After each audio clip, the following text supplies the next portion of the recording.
नमस्कार, SBT news में आपका स्वागत है। पेश है 15 अप्रैल शनिवार दोपहर 3:15 बजे राजस्थान की 15 बड़ी खबरें।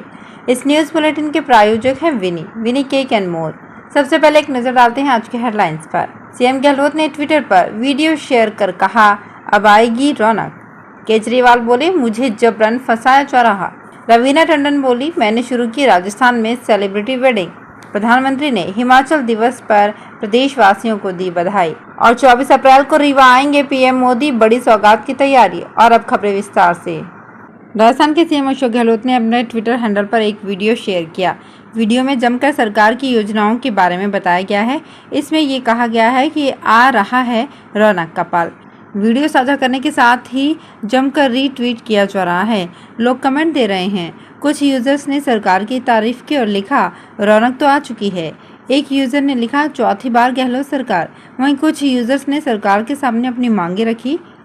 कुछ ने सरकार के खिलाफ बोला और कई सवाल खड़े किए। इसके अलावा कुछ यूजर्स ने सचिन पायलट की बात कही। उन्होंने लिखा, सचिन के बिना कुछ नहीं होगा। दिल्ली शराब नीति केस में पूर्व deputy CM Manish Sisodia jail में हैं। अब इसी मामले में मुख्यमंत्री अरविंद केजरीवाल को सीबीआई ने कल 16 अप्रैल को पूछताछ के लिए बुलाया है। जांच एजेंसी ने शुक्रवार को नोटिस जारी कर केजरीवाल को रविवार को सीबीआई के ऑफिस में मौजूद रहने को कहा है।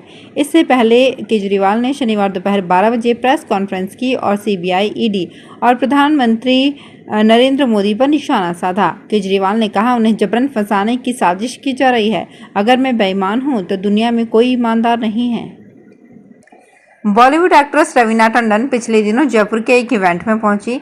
इस दौरान उन्होंने मीडिया से अपने फिल्मी करियर के साथ पर्सनल लाइफ से जुड़ी बातें शेयर की। उन्होंने बताया कि राजस्थान में सेलिब्रिटी वेडिंग का कॉन्सेप्ट मैंने शुरू किया था। उदयपुर के जग मंदिर में 2 दशक पहले मेरी शादी हुई थी। उसके बाद ये सिलसिला शुरू हुआ। इस हिसाब से मैं यहाँ की डेस्टिनेशन वेडिंग की ब्रांड एम्बेसडर हूँ। उन्होंने झलाना जंगल को देश का खूबसूरत जंगल बताया। प्रधानमंत्री नरेंद्र मोदी ने शनिवार को हिमाचल दिवस के मौके पर प्रदेश के लोगों को बधाई दी। गौरतलब है कि 1948 में आज ही के दिन कई रियासतों को मिलाकर हिमाचल प्रदेश का एक राज्य के रूप में गठन किया गया था। प्रधानमंत्री ने इस मौके पर लोगों की समृद्धि और खुशहाली की कामना करते हुए कहा कि राज्य अपनी प्राकृतिक सुंदरता और पर्यटन के लिए प्रसिद्ध है। प्रधानमंत्री नरेंद्र मोदी 24 अप्रैल को मध्य प्रदेश आ रहे हैं। पीएम मोदी रीवा में आयोजित पंचायती राज सम्मेलन में शामिल होंगे, जहां वे उत्कृष्ट कार्य करने वाले पंचायतों को भी सम्मानित करेंगे। पीएम के कार्यक्रम को लेकर रीवा में पुलिस और प्रशासन ने तैयारियां शुरू कर दी है।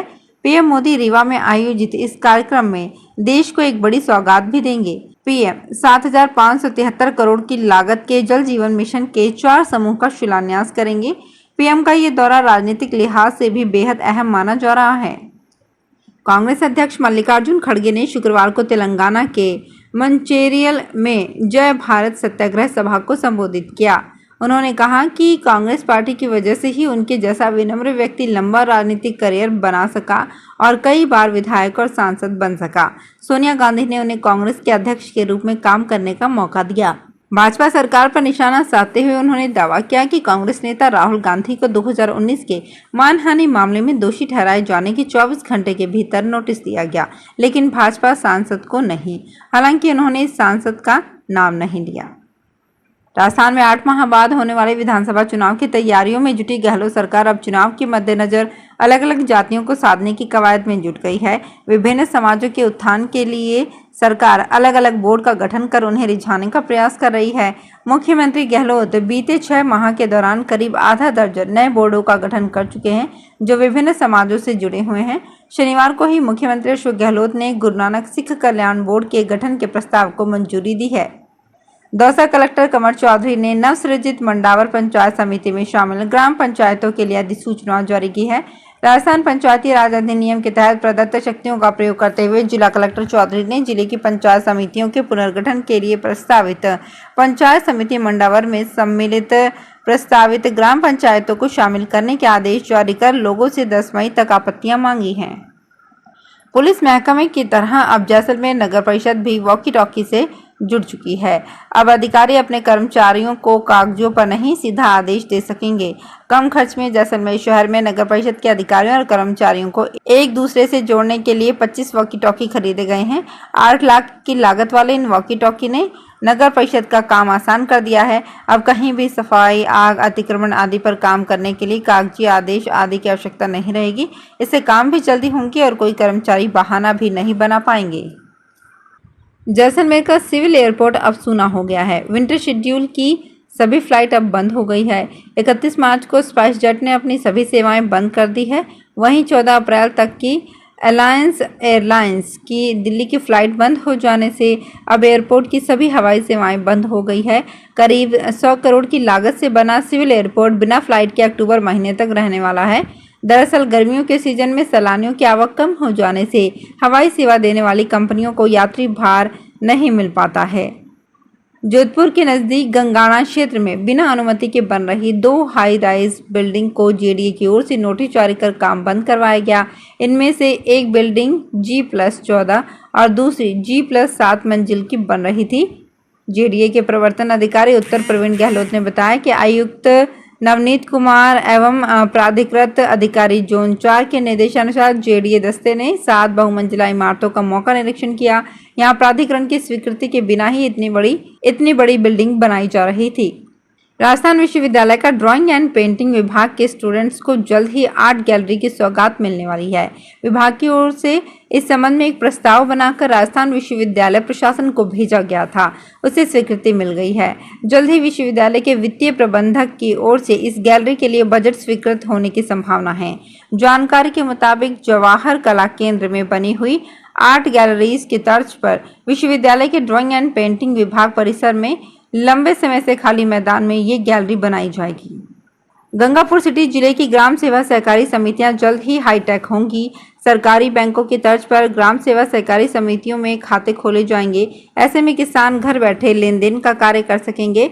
उधर प्रथम चरण में सवाई माधोपुर जिले के 106 व करौली के 58 GSS के भेजे प्रस्ताव बनाकर उच्च अधिकारियों को भेजे हैं। प्रदेश में सहकारिता की अहम कड़ी मानी जाती रही ग्राम सेवा सहकारी समितियों के सदस्य किसानों को अब सुविधा मिल सकेगी।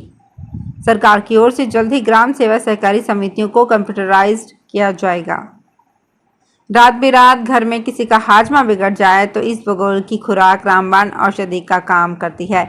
इस बार बीकानेर जिले में पाला, बारिश और ओलावृष्टि ने जब किसान के इसबगोल उत्पादन की सेहत को बिगाड़ दिया, तब किसानों के माथे पर बल पड़े। इसबगोल के अनुमानित उत्पादन में बड़ी गिरावट की किसानों पर मार पड़ी। अब फसल मंडी में आते ही किसानों के माथे की शिकन मिटने लगी है। दरअसल उनके नुकसान की भरपाई इसबगोल में मिल रहे भाव कर रहे हैं। इसबगोल के भाव 28,000 प्रति क्विंटल पार हो गए हैं। राजस्थान की सबसे बड़ी इसबगोल आवक नोखा में रोजाना 15,000 बोरी की आवक हो रही है। राजस्थान की पहली वंदे भारत ट्रेन से 2 दिन में 3,476 यात्रियों ने सफर किया। शुक्रवार को लगातार दूसरे दिन 80% से ज्यादा यात्री भार दर्ज हुआ। हालांकि जयपुर से दिल्ली कैंट जाने वालों की संख्या कम है, जबकि दिल्ली कैंट से आने वालों की संख्या ज्यादा है।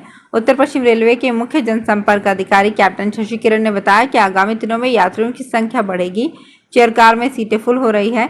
वंदे भारत ट्रेन रविवार और मंगलवार को दिल्ली कैंट की बजाय गुरुग्राम तक जाएगी। तो फिलहाल इस बुलेटिन में इतना ही। फिर हाजिर होंगे कुछ और बड़ी खबरों के साथ। अगर आप भी अपने आसपास की छोटी बड़ी और महत्वपूर्ण खबरों से अपडेट रहना चाहते हैं तो सब्सक्राइब कीजिए हमारे चैनल SPT न्यूज को और प्रेस कीजिए बेल आइकन पर।